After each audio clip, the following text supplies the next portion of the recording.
Welcome, golfers, to the 23rd episode of the Read It, Roll It, Hole It podcast. Very fortunate, excited today to have special guest Mark Sweeney on the show. Hi, Mark. Hey, how's it going? Yeah, good, thanks. You okay? Yeah, good. We got beautiful weather here. Golf courses are open. It's sunny and like 60 degrees. Typical Florida. Sounds just like England and Wales. Yeah, just like it, right? England 3 days a year.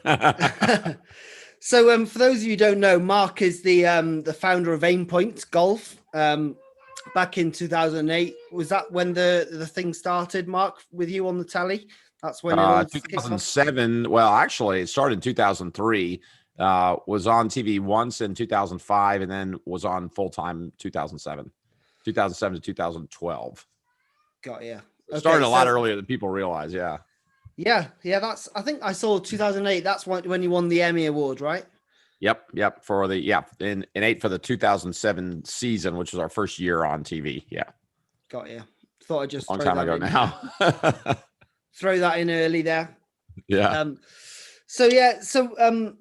Mark, I've been very fortunate to be part of the AimPoint family for 6 years now, and I've absolutely loved it. And to start with, I'd just like to thank you very much for having me and allowing me to coach the Express. Thank you for doing a good job with it. Thank you. Okay, Mark. So just going back into a little bit of history there, like talk us through the stages of AimPoint Golf. So where did it start? What I really want to know as well is what on earth made you be crazy enough to boredom. To invent or to figure out the line of every putt with your algorithms. But anyway, literally boredom. I was playing. I just moved to Florida. I was playing a lot of golf, and I wasn't working at the time. And I was just like, I had a background in not so much mathematics, but in solving difficult problems. So I did a number of things where you'd have to solve very complicated problems, and putting seemed like, or green reading seemed like, a complicated problem. You know, you've got different weather conditions and stimps and different surfaces and ball speeds and blah, blah, blah. And so I just did it kind of as a hobby in the beginning, just to see if I could figure it out. And it came together pretty quickly. And then it was a few years after that till we actually got on TV. So I first started off trying to make a handheld application where you could walk on the putting green and it would tell you what the break was for your putt. And that was back in 2004, early 2004. And it just was too early back then. There was no Wi-Fi connection. There was no internet connection on your phone. And so I just bagged it and just scrapped it and then went to the TV, which was great because when you're on TV, you've got to simulate any possible putt on any golf course under any weather conditions. You have to be accurate to an inch or two. And if you're not, you get fired. You know what I mean? So it was very high stress because it was all live. None of it's recorded. It's all live TV, and you had to get it right every time. And so it really made us get the math correct and figure out wind and grain and different capture speeds and all that stuff. So once we knew the math was good, then you start learning a lot of patterns about it. And then slowly it evolved into, well, how do I use it as a golfer? Which ultimately turned into the Express read, which almost exactly replicates what the computer program will tell you about a break. The Express read gives you almost the exact same read, which is pretty crazy. I think I've said this to you before, but I don't think you realize how smart you are by turning how many lines of algorithms or code or whatever that crazy stuff is. It's over 100,000. So over 100,000 what, lines or pages? Lines. And is it code or algorithms? What would you call it? It's code. It's C++, so it's about 100,000 line code, which is, believe it or not, these days probably considered a fairly small program. But that's what it takes to get basically a perfect read on a putting green. Yeah, and make it work on TV and make it work fast and make it work in any conditions. But you've transferred 100,000 lines to 2 steps. Yeah, that was kind of that was just crazy. I mean, the fact that it actually works. I mean, even today, I'm like, I don't even know why that works so well, but it does. You know, when we first kind of realized how well it worked, I was like, what is going on here? This is like nuts. It was a cool time. You know, there was about a month or two there where we were just like, wow, this actually works. Like, it shouldn't work. It doesn't seem like it should work, but it does. You know, it took some time to figure out stimp and double breaks and things like that. But but it's so reliable. It's amazingly reliable. Massively. We'll come back to Express. Can we just go back to sort of the chart and talk, and then before that the zero lines? Is that right? They were the zero lines, break lines. They were originally, I had something called a break line read, and it's very complicated. It's very cool, but it's very complicated, and it was something that I kind of discovered looking at. You can take a golf green and simulate every single putt on it. So let's say you simulate 100,000 putts on a green to a single pin position, and then you can chart what all those breaks look like, and you get these really cool geometrical patterns. And there's a line that goes right through the pin that goes off the green in both directions called the zero line, because it's labeled zero because there's no break. And then as you move off that, the breaks gets bigger and bigger. And so there's a method that you can read greens with it, which is really cool and can do you can make some amazing reads really easily, but it's hardest to use inside 20 feet. And so the problem was it was hard to learn, it's hard to get good at, and it was probably least accurate inside 20 feet where you needed to be most accurate, because you really had to understand it well. It took months and months and months to really understand it. So I moved away from that. Don't teach it anymore. I love it, but I don't teach it anymore. I haven't taught it for a long time. Moved from that to the charts, because the charts then inside 20 feet gave you a very, very precise read inside 20 feet. And that's where the charts, really were better than zero lines for your birdie putts. But they were also took a little bit of work to learn how to use and be comfortable with. And a lot of people just weren't comfortable with the numbers. And then we eventually moved from there to the express read for simplicity's sake. It's fascinating, the sort of evolution of the product there, and it's got as simple as possible. And am I right in saying the express read, you started sort of messing about with that with thumbs for kids, like sticking a thumb up just to get an idea? We actually called it the thumbs up read, where they would put their thumb on the high side of the hole, and that just got them aiming, like little kids, like 6, 7, 8-year-olds. It just got them aiming on the high side of the hole, because kids get up and they want to putt straight the hole, and then it breaks, and I putt straight the hole, and it breaks, and eventually get close enough where it goes in. This just got them feeling slope and got them on the high side. And your thumb is perfect for like ones and twos, but it wasn't enough for big breaks. But it was actually called the junior read when it first came out, and we called it the thumbs up read. And it wasn't 2 weeks later that we realized that it actually kind of works in every situation, and that players just liked it better. Like pro golfer, like Brian Gay, within a month we used it at a PGA Tour event.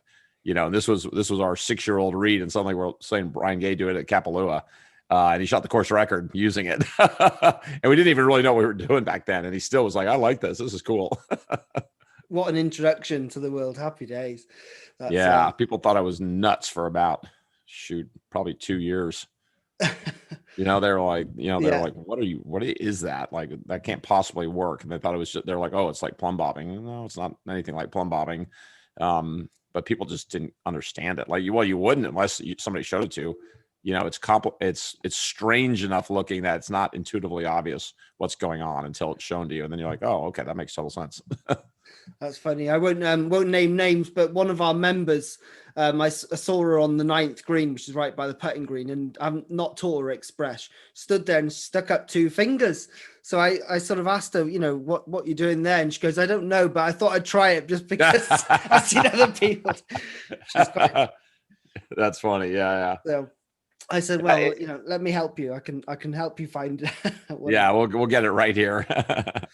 It's funny if people played 2 fingers on every putt, they would never really putt that bad for a normal putt inside 20 feet. Like, they're not going to be perfect, but they're really not going to have any bad reads.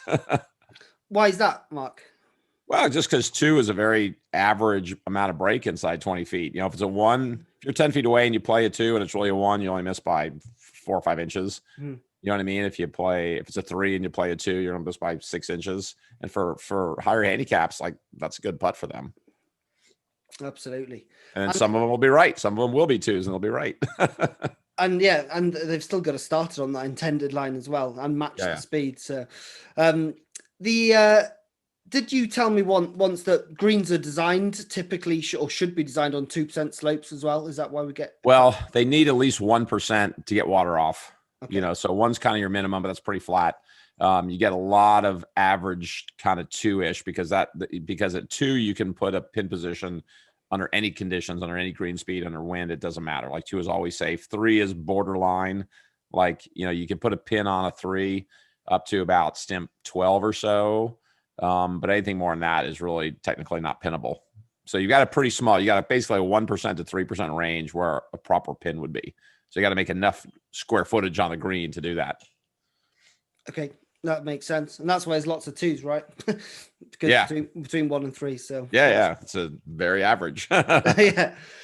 Going back to the day, like when you started figuring out with the thumbs, and do you remember the eureka moment? Can you sort of share with us who you're with, what you're doing? And all of a sudden it was like, you started making the reads, and I think you were going back to the software or going back to the code, or I always get that wrong, not the code, the algorithms to check it. And it was like amazingly close. Talk us through that experience. Yeah, I was going to teach at Rob Noel's in Louisiana. And the first clinic we had were very young kids, like 7 and 8 year olds. And we were teaching the chart at the time. And he texted me and he goes, listen, you can't teach them the chart because they don't know what angles are. They haven't learned angles in school. So you need to think of something else. And I was teaching in like 2 hours. And I'm like, oh man, I got 2 hours to figure out a whole new read. Like, and like, what am I going to do? Well, Rob Noel is a bow hunter, and apparently you can use your thumb to get your distance to a target in bow hunting. And so we're like, well, instead of getting our distance to the target, and we had done some stuff where to get the exact distance off the chart, like if it was 54 inches, you could use your thumb sideways to figure out where 54 inches were. It's a little bit complicated, but there was a way to take the chart number and actually get a pretty good spot by the hole, a pretty accurate spot to aim at. So I was like, well, let's just stick our thumb on the high side. Let's just get them anywhere on the high side, right? And we did it, and the kids were making really good putts. We're like, wow, they actually like this. They're really natural. They're comfortable. They're not thinking too hard. They're hitting really good putts. They're all over the hole with it. Their speed's good. And so we're like, this is awesome for kids. Like this needs to be our junior read. And I came and I showed it to the U.S. instructors like a couple weeks later at the conference in the U.S. and they all thought it was nuts. They're like, what are you doing? Like that, literally just like, whatever. And then 2 weeks later, I went to Spain, and me and Rob Cheney went out on the putting green. We had a day to kill. We're like, let's just go out and test this thing and see what happens. And a couple of people said, what if you do one finger per percent? And so we were testing it against the chart, and he was making like every putt he looked at.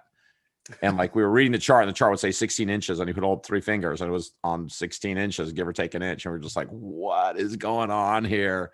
And that's when I first kind of went, holy crap! Like, there's something going on here that I don't understand, but we need to understand it. And then we spent the whole conference, actually, there's about 20, 25 of us. We spent the whole conference basically working on the express read and naming it and trying to figure out long putts and double breaks and stimp adjustments. And we didn't get all of it done, but we made a load of progress that year. It's actually one of the most fun conferences because it was just out of nowhere. We just threw out the plan for the conference and said, here, let's work on this.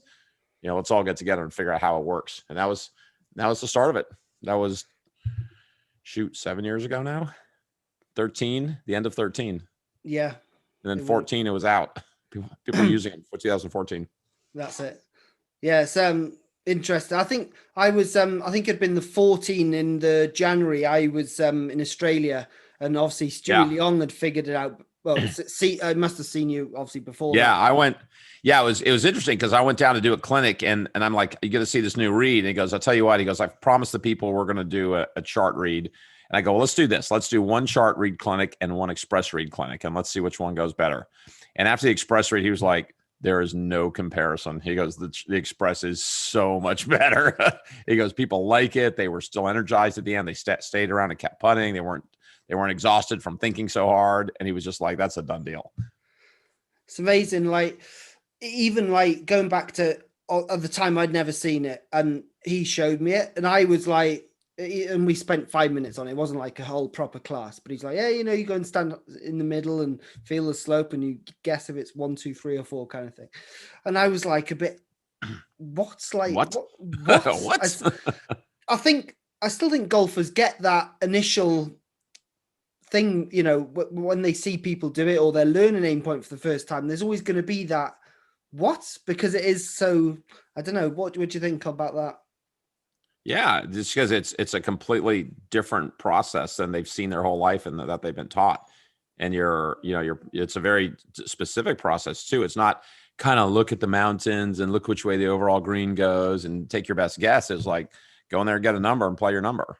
Hmm. And for green reading, like nobody had really ever done that before. Even with a chart, we did that with a chart, but not a lot of people did the chart. I mean, we taught a lot of people the chart, but as far as the worldwide population of golf goes, it was a pretty small percentage. So it's just very different. And then holding fingers up, people instinctively, they're like, well, there's no way that can be right. And it just turns out that the fingers match the physics of how a golf ball breaks on a green, which is just crazy. If you ask me, is nuts, but it is. And that's why it's not intuitive. And that's why, people have never done it before, because it doesn't make any sense intuitively. But once you see it working, you're like, oh, it actually works fantastically well. There's always that aha moment in the clinic, isn't there? And that's why I love coaching the Express. It's my favorite thing to coach, because every clinic, 10, 20, 30 minutes into the class, the players can be a little skeptical to start with. And then all of a sudden you can almost just turn around and you start hearing that with all the balls going in. Yeah, totally. It's hitting the flag now. Right, totally. And they're turning around and they're going, oh my God, this actually works. Exactly. If we could bottle that moment, that's the big bucks. Yeah. And the first read you give them where they're like, there's no way that's right. And they hit it and it's perfect. They're like, whoa, let's do that again. Yeah. Let's try that on another putt. So let's talk us through what the Express read is, Mark, without obviously giving it all away. But so we're talking a little bit about feet and fingers there, but explain a bit more to the listeners. It's just you're putting a number on your putt. Like every putt breaks like a number, just like your yardage. Every shot plays like a number. Every putt breaks like a number, and you're just trying to figure out what that number is. And it's mostly due to how much side tilt there is in your putt. So you just go in there, you learn how to feel that number, and then the fingers converts that number into a mathematically correct amount of break. And that's the gist of it. And that's, it's very simple. The skill set is just go out and stand in the right place and feel a number. You got to train yourself a little bit to feel numbers, but everybody can feel them. I've never worked with anybody in my life who couldn't feel slope under their feet. And so I think that's an important point in that, Mark. So people always go, they might sort of try it and they go, oh, I can't feel slope. Like we've got a sort of very sort of strict way of learning and lots of different ways, haven't we, to make sure we get that individual to feel the slope the best. Well, yeah, what people get wrong is they think you have to feel in your feet, and that's completely wrong. A lot of people don't feel in their feet. They feel in their knees and their shins and their hips and in their chest, and like people feel at all different parts of their body. And so some people are like, well, I'm told I have to feel in my feet. That's not true. You don't have to feel in your feet. You just have to sense a difference between a 1 and a 2, wherever that is. For me, it's partially my feet and partially my hips. For some people, it's all in their knees, which I don't feel at all, but it doesn't matter. As long as you can differentiate them, it doesn't matter. So it's really up to the person to figure out how do they best feel it. What part of their body do they sense the difference in slopes the best? But we always say feet, but it isn't necessarily your feet. And that can be a big aha moment for some people as well. Yeah, absolutely. Even guys with one legs can feel it, or one leg feel slope well. Yeah, I mean, we did do a thing out here for veterans, and I had several people who were double amputees, and they could feel slope. It was all in their hip joints, but they could go and feel slope as well as I could. So it's really, as long as you can stand up and walk across uneven surfaces, which pretty much everybody can who's playing golf, then you can feel slope. It's interesting. I coached the England disabled golf team, and they lined up, and as you say, the amputees and here, there, and everywhere. So I'm like, right, today we're doing Express. They were like, what? Like, did you realize we've only got one leg? And what I figured out was they actually, we tested this. They were better at feeling slope than I was, because they were so much more aware of the ground. Like we don't think about not falling over, right? But because they're more unstable, they're a lot more aware of it. So, but anyway, yeah, everyone can feel slope, from 6-year-olds to, I've got a 90-year-old woman at Ross using it. Yeah. So, yeah. Well, you do it. Like I said, if you can walk across the golf course, you can feel slope. No question. Absolutely. So how does it help players, Mark? Express? It helps players. And, one of the reasons I started this is because I couldn't read greens. I made nothing outside 6 feet before, like nothing, like literally. I was like, I don't understand how to read greens. It seems complicated. You get different slopes, different angles, different green speeds from day to day. and that all changes the break. And so what this does is gives you a very simple method to get a correct read on any golf course, any green speed, any amount of slope, any kind of shape conditions. So it lets you consistently get the right break. It doesn't matter where you play. A lot of people say, well, I'm a great green reader on my home course, that I played 400 times. But I say, okay, fine, let's go somewhere you've never seen. Can you read greens equally as well? And the answer is always no. With Express, you can't. With Express, you can go to any golf course anywhere, and the read is a read. It's the same deal. You never ever have had to see it before, and you're not going to be tricked by optical illusions or mounding or surrounding terrain or whatever. It's just the read is the read. It's really not complicated. And that relieves a lot of stress on your putting, because if you know the read's good, then you can just relax and focus on rolling speed, basically, versus getting up and going, I really don't know what this putt does. I'm just going to guess and wing it out there. So it really makes you consistent, much more consistent with your putting. Speed kind of being the hardest thing to develop. But the read is not difficult to learn, and anybody can get it. I mean, I've taught people who have never held a golf club in their life, and in 15 minutes they're getting the same reads I am. It's crazy, isn't it?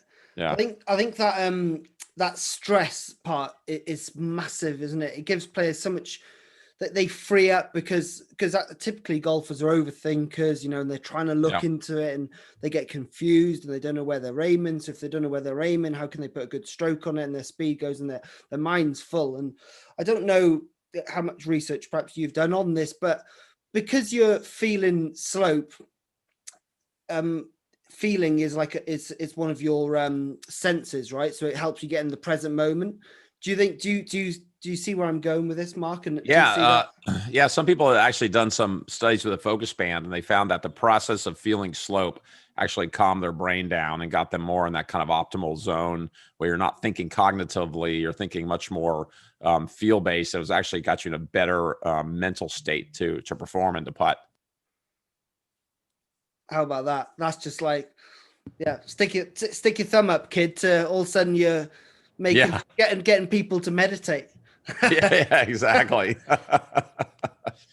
So, Mark, talk us through, without naming names, like we hear some sort of perhaps some bad commentary, like the biggest sort of lies or misconceptions or myths you hear, like plumb bobbing you mentioned earlier. Like, has anyone ever told you what they're doing with plumb bobbing? Yeah, I mean, I know it. Well, it's funny you say that, because I know what plumb bobbing technically is and how to do it technically correct. But if you ask players to do it, I did ask one player, a longtime tour player here, who plumb bobbed. I go, "What are you looking for?" He goes, "Nothing. It's just how I start my routine."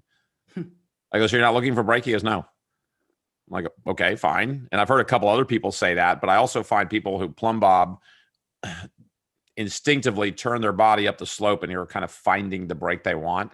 If you plumb bob correctly, it never shows you the right amount of break. You could have something that breaks 10 feet, and a plumb bob's going to tell you to play 6 inches on the right. It might get the direction right. If you do it exactly right, it can maybe tell you left to right, right to left, but that's not the hard part. The hard part is how much. So, and it doesn't adjust for green speed or uphill, downhill, or anything like that. So I think it's fairly useless, even though it's been out there forever.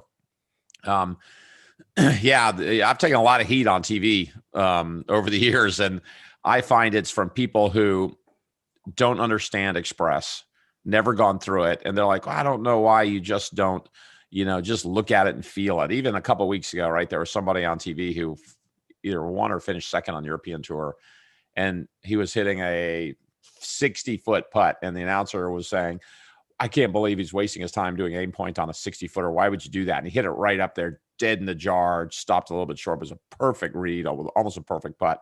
It's like, well, that's why he's leading the tournament.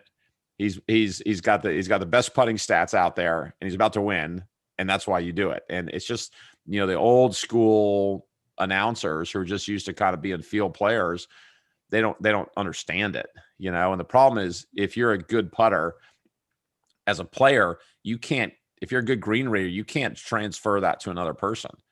Go get a good ex player who's a good green reader and say, well, how do you read greens? He can't get you to read greens well. It's all experience, and who knows what they're seeing, but they can't actually make you better. They'll be like, well, I kind of look at this and kind of that. Don't you see that? And you go, no. Okay, well, what do you do now? You're done. Like you can't improve them. So as an athlete, they might have figured out for themselves, but as coaches, we have to be able to give that skill to other people who don't currently have it. And without AimPoint, I have no idea how you do that with green reading. Somebody asked me that a couple of weeks ago. They're like, how would you teach green reading without AimPoint? I'm like, I don't know. I can't. I literally can't. It's just pure guessing. There is no other method I know of that is going to give you good, consistently correct reads, where in that, especially that 10 to 20 foot zone where you need to make a lot of putts. If you want to play competitive golf, you've got to be super accurate, and going out there and guessing is not going to get it done. So yeah, that was my answer. I was like, I can't. I can't. I literally can't do it. Talk about like how our eyes play tricks, and as the ball breaks uphill, does the ball break towards the watermark, or towards the moon? No, water. The hills and water have no effect whatsoever on the golf ball. The only thing the golf ball understands is point of contact as it's rolling to the hole. Is it in balance or out of balance? And if it's tilted one way or another, it's going to turn that way until it becomes in balance. And so people always talk about, well, the mountain's on my right, so it should break away. Well, then there's no reason it has to break away from a mountain. If the architect shaped the green to tilt away from the mountain, it will break away from the mountain. But modern green design, you've got 2 to 3 low points on every green for drainage.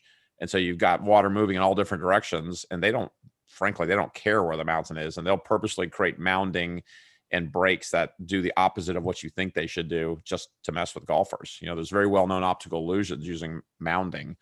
And using, the terrain around the green that can really make the green look flatter or steeper, or switch the direction you think it's tilted.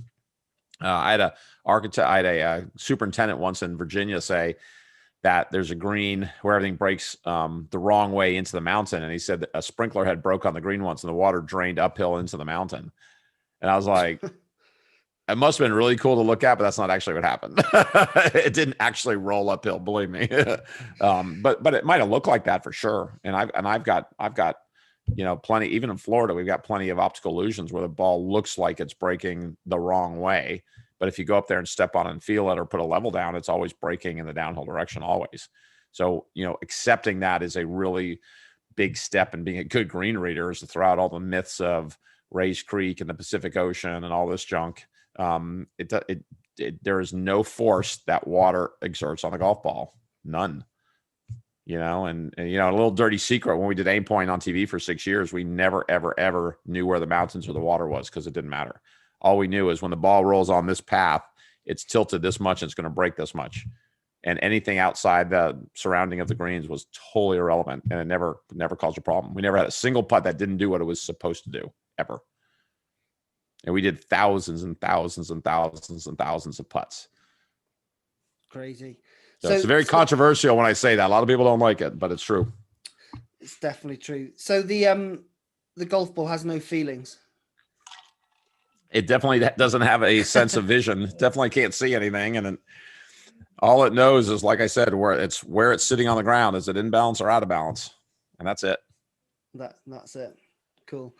Okay, Mark, is there a sort of a way you can help the listeners to train their read if they have done Express, or even if they haven't done Express? What would be your go-to drill or advice for someone to go out and practice to? Yeah, I mean, if you haven't done Express, go learn Express from a certified instructor. Do not learn it from a non-certified instructor. I get students all the time who say they've learned from somebody who I didn't know, somebody who just said, I learned it from so-and-so, and they get all these pieces wrong. It's so easy to do it the correct way, but if you do it wrong, it starts degrading pretty quickly.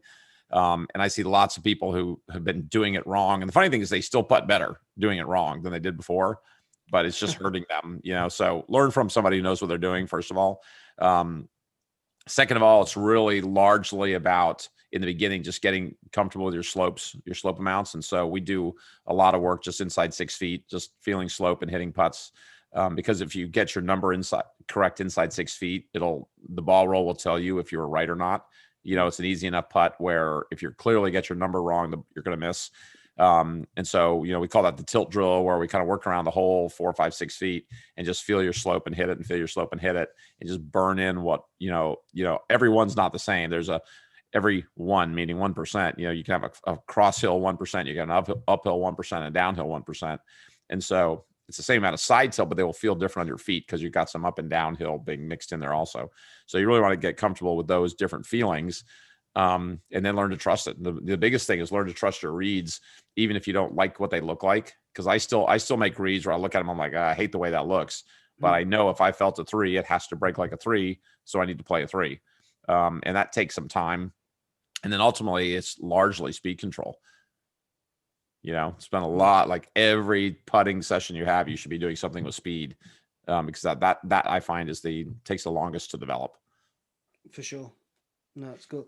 Do you talking about like sometimes you don't like the look of the putt, like almost in every clinic I do on a green, especially that I'm not hugely familiar with, away, we set out our stalls beforehand and we go through the clinic, but you might get a golfer do a read and you look at it and you're like, oh no, he's got it wrong here. Like it looks straight to you as the coach and he's saying it's a 2, and then he hits it a foot outside and then it breaks back and I'm like, oh, right. Well done. There's always that. I always get that moment that it tricks me, being the coach watching and like, it looks like something different. So, and people ask me, you're right. Somebody will go in when they're first learning it and they'll feel and they go, I think it's a 2. Is that right? And I'll be like, I don't know. Like if I go to read it myself, I'll tell you whether I like it or not. But the whole point is you read it, you pick a number and you hit the putt. Yeah. Right? It's your putt. So learn to pick a number and just hit it there. And don't ask me what I think all the time. Because I need to step in there and go through the read to tell you the number, because it might look like one thing and then you might step on and go, whoa, that's totally different than it looks like. And I've learned that a long time ago. I learned that is don't just eyeball and guess what the number is, because I get it wrong a lot doing that. Whereas if I go step on it and get the number right almost every time. The key is to learn from it afterwards, isn't it? So if you feel like it was a 1 and it breaks like a 3, then guess what? It is a 3. So go. It has to be a 3. Yeah. Unless there's a strong wind or something. If it breaks like a 3, it's a 3. Yeah. The ball tells you the number. The ball tells you, like, right or not, the ball, you can pick your number, and if the ball breaks more, it's a bigger number, and usually you're only off by 1. Most people aren't off by more than 1 ever. But the ball very cleanly tells you, you can roll the ball and just watch it and be like, well, what did it break like? Well, it broke like a 1. Okay. It's a 1. I think that's what's nice about AimPoint for golfers, because they can learn from their mistakes. I think before AimPoint, like I see golfers miss putts and they miss it on the left and they just go, oh God, another bad putt, missed another putt. They've got no idea why. Yeah. They weren't even aiming at anything. So they don't know. But at least if they feel like it's a 1 and it breaks like a 3, they go, not they're likely to be 2 out, as you say, but they could be 1 out and it, just missed on the low side, and they're like, okay, that broke like a 3 instead. So they learn from it. So next time they come back stronger. So that's another sort of huge benefit of it is to learn from your mistakes, in my opinion. Yeah. And what I like about it is you never walk away from a putt going, I don't understand that putt. You walk away and go, well, I missed my line, or my number was off. But you never do, like, you see the folks on TV where they're like, what was that? It was supposed to break left. And why did it go right? Like, that never happens. You just say, it was a bigger number than I thought. So it broke more. Okay, fine. Go to the next hole. Have you ever had a putt in your 15 years or whatever that has thrown you? Oh, I get them wrong. Yeah. The biggest ones I get wrong is if I missed on Bermuda, if you miss the grain. You can, if grains go in the wrong direction, it straightens the putt. And if you don't see that and if you don't pick that up, you might play a 1, or you might play like a half and it'll break the other way, or you'll play a 1 and it'll go laser straight on you. Yeah. And that happens in Florida. It happens happened in Asia. We were in Thailand doing a seminar, and it was a really flat kind of slow green, and it was a 2% right to left. And the grain was going left to right, and it was 20 feet out, did not break a millimeter. Wow.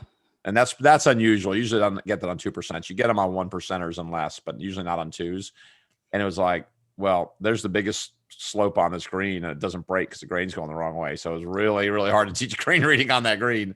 But that was a unique situation. But we get them in Florida all the time, where you get at certain angles where you'll feel it correctly. You'll hit your line and the ball just will not turn as much as it's supposed to. And that's grain going uphill or going towards you. And that I've been burned on that a few times, but there's always, but as soon as it happens, you go, oh, I missed the grain. Yeah. There's a little funny spot on the green here where it's not going where it should be going.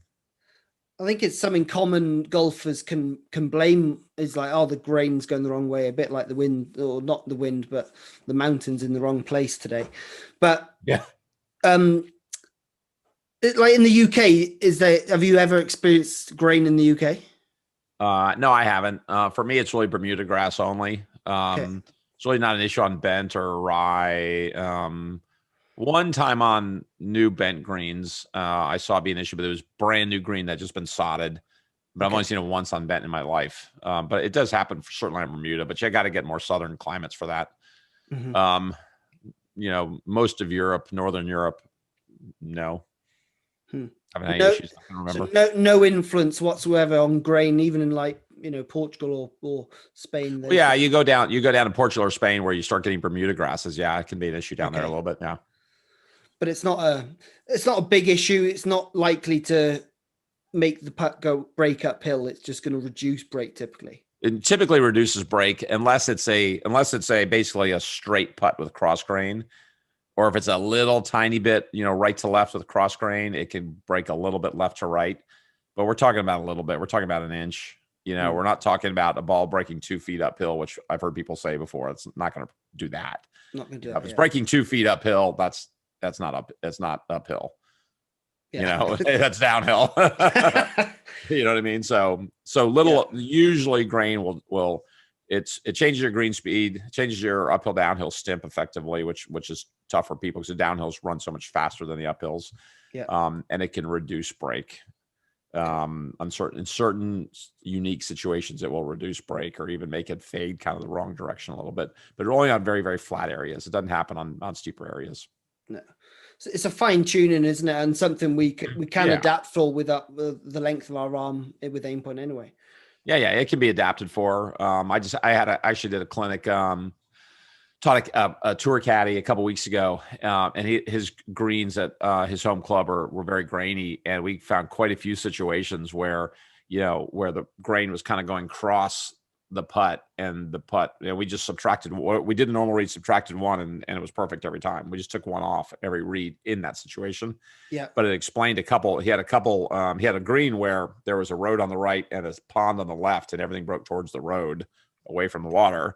And he goes, let's go look at that green. And so what we found is the grain all ran towards the road, and it was very, very flat. So everything that you felt that should be going left towards the water was actually holding straight or fading a little bit off towards the road because the grain was so strong in that direction. It was minor, but the ball just wouldn't break like you expected it to. It's just much straighter than everybody expected. Nothing that can't be sorted. So it's interesting to talk about caddies there, Mark. Is that something you've noticed over the last year or two? A few more caddies are taking the class. Like, definitely. If I was, me too. And I think like why? Well, if you were a caddy, I think it's something so crucial to have. I think DJ's brother Austin doesn't quite get the credit he deserves, does he? That he's like probably one of the best caddies in the world because totally. He like hopefully they're gonna follow steps, the caddies. Yeah, in the beginning, caddies refused to learn it because what they said to me was, if I need AimPoint to read greens, then I shouldn't be a caddy. Right? It was I know what I'm doing. I don't need that because that it was almost like a sign of weakness for a caddy to learn AimPoint because they're like, yeah, but I should be good at this anyway. I don't need some hokey method to do it.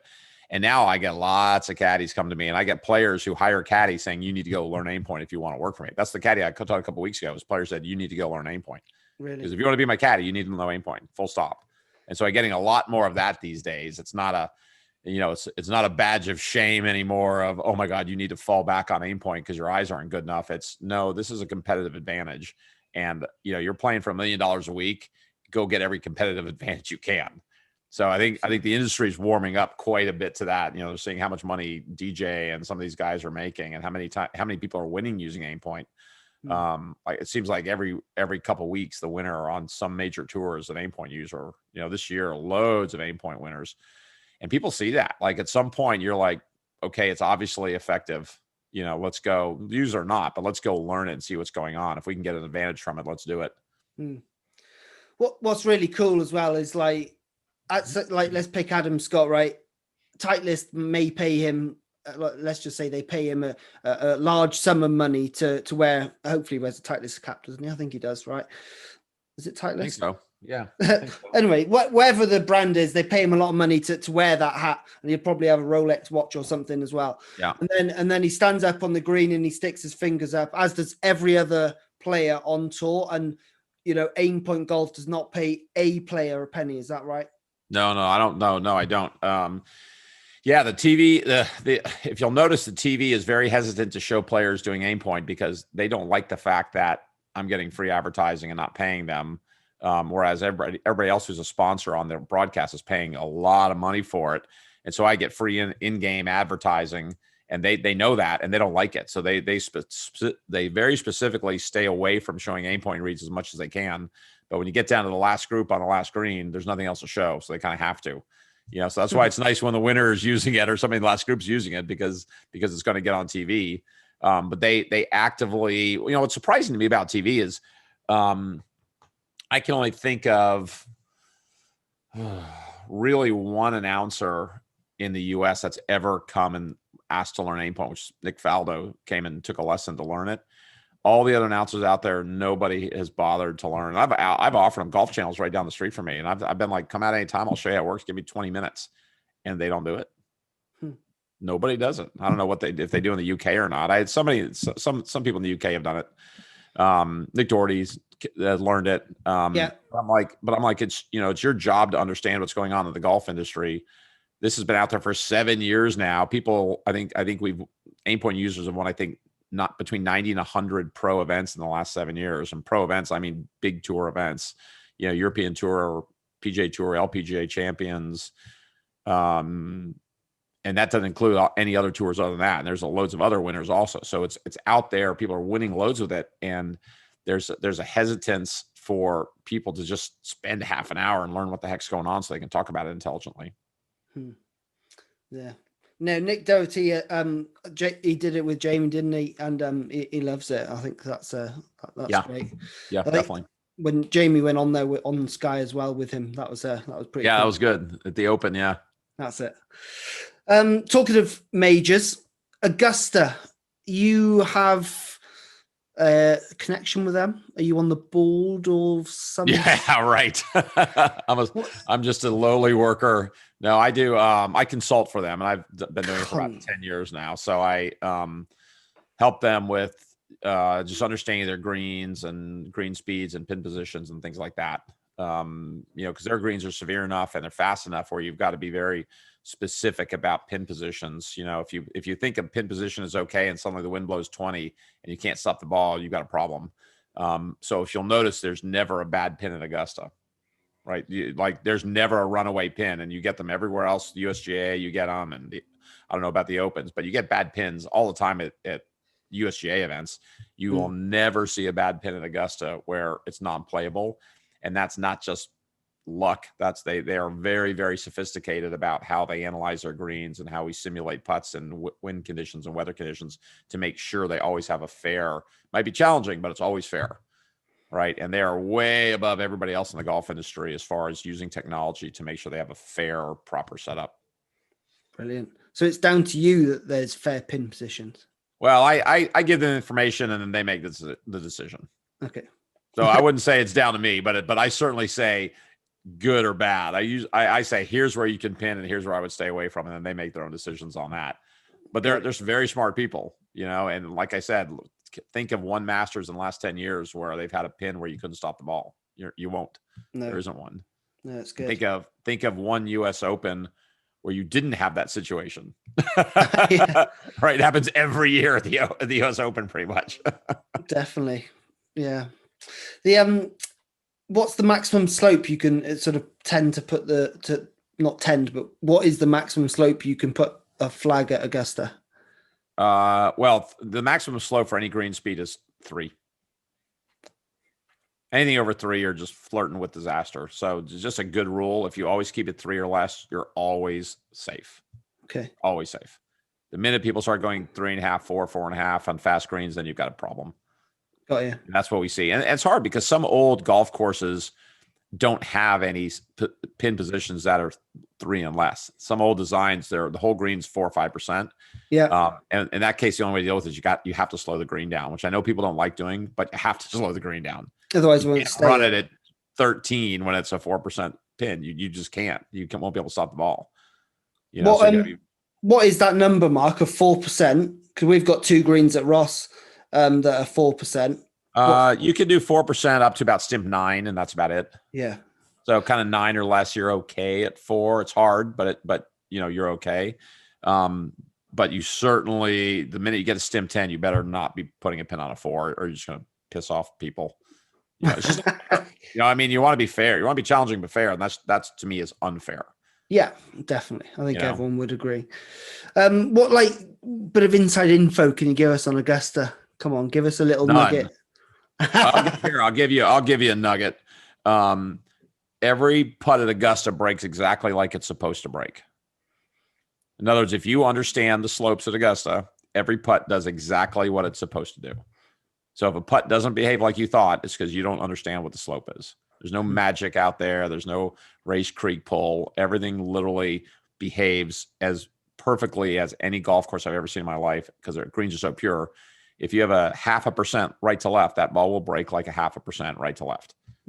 There's no other influence other than wind if wind kicks up, but so I love it out there, because if you're a good green reader, if you use AimPoint out there, it's all about speed. The reads are not difficult, because they tend to be a little steeper, so they're easier to feel. They're not like tiny little subtle slopes. They're pretty easy to feel, but they don't always go the direction you think they go. And optically, there's even the third hole. The third hole, is high on the right and really, really low on the left, and so it looks fairly flat when you walk up to it. It is a super steep green right to left, but optically it doesn't look like it. So you get up there and you're like, oh, this should break a little bit right to left, and it'll break 4 feet. And you just go, whoa, what was that? But if you step on there and feel it, you're like, wow, that's 3.5%. Right. It's going to snap. You know what I mean? So it's a great course, but it does behave like it's supposed to behave. Cool. And I've had people fight me over that, but I've rolled a lot of putts at Augusta. They all do exactly what they're supposed to do. That's pretty cool. Who's going to sort of players you've worked with, Mark? Who's perhaps the sort of the best putter that you've worked with? Who's really impressed you, or smart guy or girl? I think the one that I've worked the most with, who I had sessions where I was just like, wow, was Lydia Ko. Back when she was winning a ton. I worked with her about 3 years. And we would have sessions where she would sit there and make every putt for 30 minutes. And I'm talking all outside 10 feet. I mean, I had a video once where I was videoing on my iPad, and we were hitting between 10 and 15 foot putts. And she literally didn't miss for 25 minutes. And my memory ran out of my literally the memory ran out. I'm like, and I literally stopped. I go, you realize you haven't missed a putt for 25 minutes? She goes, really? It didn't even cross her mind. She was so natural and just kept rolling balls in. And I think somebody was with me watching, and they were like, whoa, I have never seen anything like that in my life. It was unbelievable. And I've seen her do that multiple times, where she just gets in the zone where you get her anywhere near the right read and she would make it. Brilliant. That's good. And who's the perhaps the funniest player or the funniest moment you've had on tour or with a player? Funniest? That you can share online. None. I can't. Being on tour is actually not particularly fun, because the problem with being on tour is everybody's working. Everybody's working and playing and serious. It's really not. It's not fun like when we go to seminars. We have fun. You know what I mean? Because there's work and play. But at tours it's almost all work. And I learned that kind of very early on. You go out and you're like, cool, let's go to dinner. Let's have some beers. And everybody's like, no, I'm going to eat in my house and go to sleep at 8:30. That's kind of tour life. The caddies, everybody knows out there. They're very in the game. By the time, Wednesday rolls around, they're in the game. They're not out there to play. They're out there to work, so you got to catch them on a Monday or Tuesday. And they're right. They're a bit more fun. Do you remember? I always remember when we were in Spain, Mark. Me and you were in the car on the way to Jason Floyd's old place. I can't remember what it's called now. And Soda Grande? Was it Soda Grande? No, it wasn't Soda Grande. Anyway, wherever it was. And do you remember being in the car and we're driving along, and this dude comes alongside of us on the motorbike? Yeah, and he did a wheelie and flew down the road in the wheelie. Yeah. That was always that's the funniest moment I've had with you anyway. Yeah, we've had loads of fun in Spain. It's Loads of it's fun. good. Everybody travel, like everywhere I've gone for doing clinics and trainings, like almost every time it's great fun, because I learned a long time ago, if you're going to travel, like I used to just travel and eat room service and go to bed. And I was like, that's ridiculous. You got all these beautiful countries and cities, like at least carve out a night or a day where you go out and have a nice dinner and have fun and see the town. And I started doing that and made travel much more fun for me. But the first couple of years when I was doing AimPoint, I never did that. And it got really old. I really dreaded traveling. And then I'm like, I'm doing this wrong. I've got to do this the right way, which is actually enjoy the place you go to. Don't just go to the hotel and go to work and go back to the hotel. Yeah, no, that's so true. Mark, I'm very conscious of time. I'll let you go. Really appreciate you coming on. Hopefully, no yourself and the listeners enjoyed that, and I'm sure they would have got loads of nuggets from that, as I did from every time I speak to you. So cool. Hopefully, we can get together this year at some point. Look forward to it. I reckon someday. Towards the end of 21, we should be good. Yeah, I really hope by the fall we're going to be free to get together and do a conference or a seminar or something. 100%. Well, stay safe, Mark, and take it easy. Thanks a lot for your time. All right, thanks, man. Cheers.